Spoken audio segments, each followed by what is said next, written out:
السلام عليكم. waxaan hubaa in aad maalin su'aashan isweydiisay shidaalka xaguu ka imaada muxuu ka samaysan yahay maxay wadamada qaar qani ugu yihiin shidaalka marka koobaad laamigaas aad gaarigaada ku wado waxa laga yaabaa islada gaari malihi okay dhib ma lahan baskaas aad saarantay laamiga uu ku socdo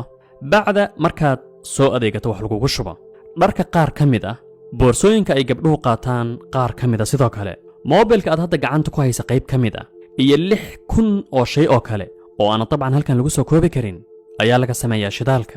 haddii aad u malaynayso shidaalka inuu yahay kaliya wax aaladaha socda lagu shubo waxaan ku dhihi karaa arrinku sidaas ma ahan xataa daawooyinka qaar badan oo ka mid ah shidaalka ayaa laga sameeyaa weliba qodobkan kala qabsa sidoo kale make upka ay dumarka isku qurxiyaan qaybo badan oo ka mid ah shidaalka laga sameeyaa marka koobaad shidaalka xaguu ka imaadaa muxuu yahay inta aan qodobkan gelin wax yar da'da dhulkan aan ku noolnayn waxa lagu qiyaasaa 4.5 bilyan oo sano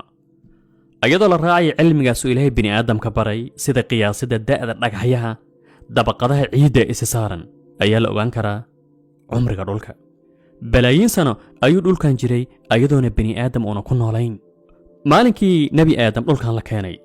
ilaa iyo waqtigan aan hadda joogno markii aadka loo badiyo waxaa lagu qiyaasay inay ka soo wareegatay 60,000 oo sano waa markii la badiyo xilliyada qaar waxaa la dhahaa 33,000 oo sano ayaa ka soo wareegatay aadam calayhi salaam weliba sidoo kale xilliyada qaar waxaa la dhahaa 10,000 ama 12,000 ayaa ka soo wareegatay laakiin aan dhahno 60,000 oo sano 60,000 oo sano markaad barbar dhigto 4.5 bilyan oo sano waa kaafi kala dheeri farqi weyn ayaana u dhexeeya waxaan wada ognahay xataa anaga ka muslimiin ahaan in dhulkan uu jiray ka hor aadam intaana la abuurin ilaahay waa ka yidhi innii jaacilun fil ardi khaliifa aadan oo aanan la abuurin ayuu ilaahay malaa'igta u sheegay in dhulkaas loo samayn doono noole caaqil oo degi doona taasoo muujinayso dhulka balaayiin sano inuu jiray dhulka balaayiintaas sano geeda iyo nooleyaal kaleba way ku noolaayeen waa ka hor inta aanan aadam la keenin haddaba markii laga hadlayay shidaalka iyo asalkiisa waa mid madaxogasho leh meesha uu ka imaaday sida tusaale ahaan inay aaraada qaar leeyihiin inuu ka imaaday dhacaankii ay ka tageen markay dhinteen dabcan noolayaashii waaweynaa ee deenasuurka sidoo kale ra'yi ayaa leh shidaalka meel kale kamuu imaanin waa maaddo madax bannaan sida dahabka iyo birta ay u madax bannaan yihiin waa sidaasoo kale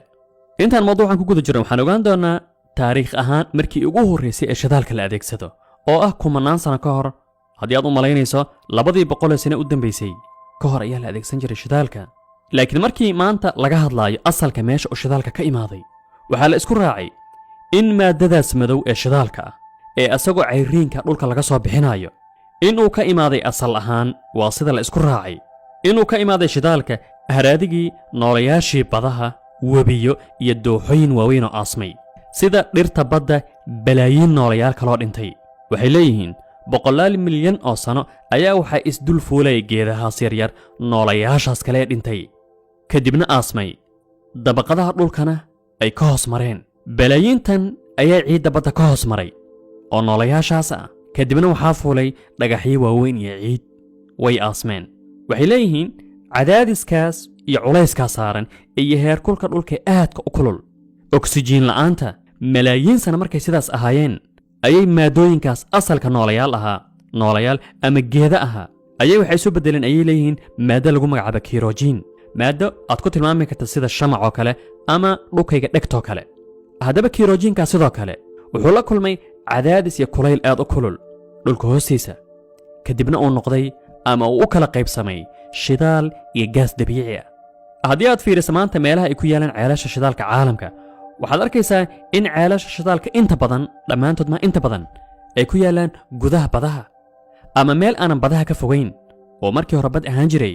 ama meel ay ka gurtay harooyin waaweyn ama webiyo qadiimi ahaa sida tusaale ahaan dooxada dalta Niger ee Afrika ee dhacda waddamada Nigeria, Cameroon, Equatorial Guinea waana meesha ugu badan ee uu ku kaydsan yahay shidaalka qaaradda Afrika waxay ahayd meeshaas dooxooyin waaweyn oo biyo leh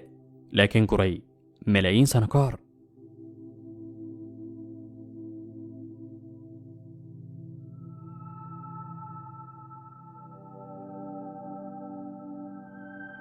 adeegsiga shidaalka ma ahan mid soo bilowday shalay iyo maanta shidaalka dhulka ku aasan dabcan xilliyada qaar ayadoona la qodin ayuu bannaanka u soo butacaa xitaa wakhtigan hadda aan noolnahay waxaa caadi ilaa hadda in shidaalka uu bannaanka u soo baxa iyadoon xitaa la qodin uu soo butaaco baabiliyiintii hore ee ku noolaa dhulka labada webi ee ciraaq waa dadkii ugu horreeyey adeegsada shidaalka markay arkeen maaddadan madow ee dhulka ka soo baxaysa oo ayna aqoonin waxa ay tahay maaddadan xitaa fiiri kelmadda naafto waxay ka imaaday nebto oo ay baabiliyiintii adeegsan jireen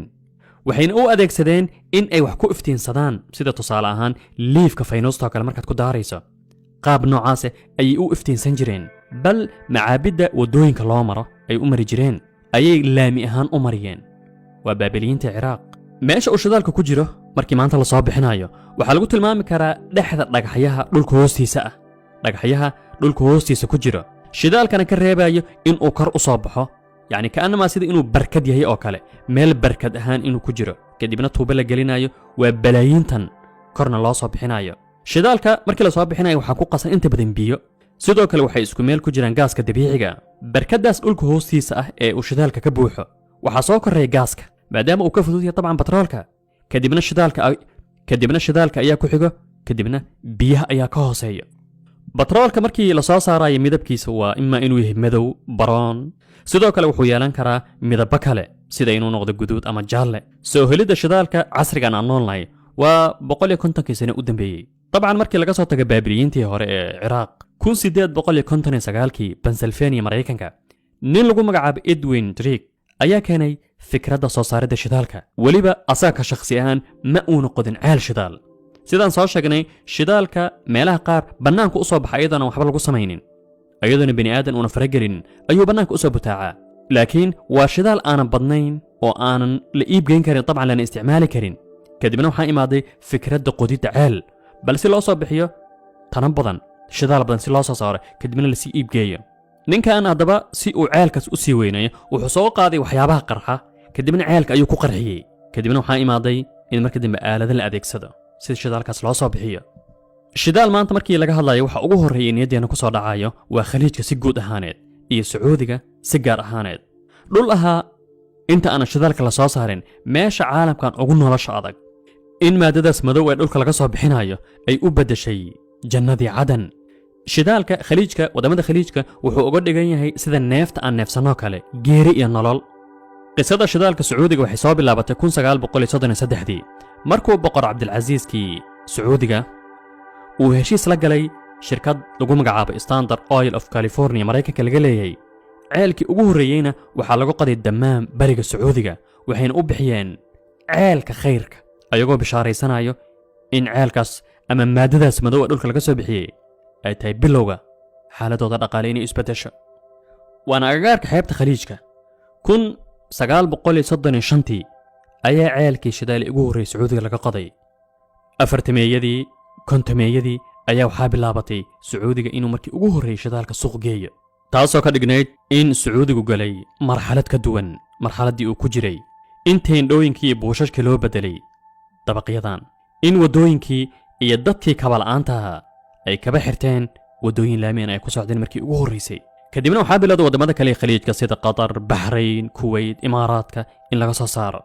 annaga ka soomaali ahaan waxaa shaki la'aan ah in badda hindiya uu shidaal badan ku jiro insha allah waxaa imaan doonta maalin aanan fogayn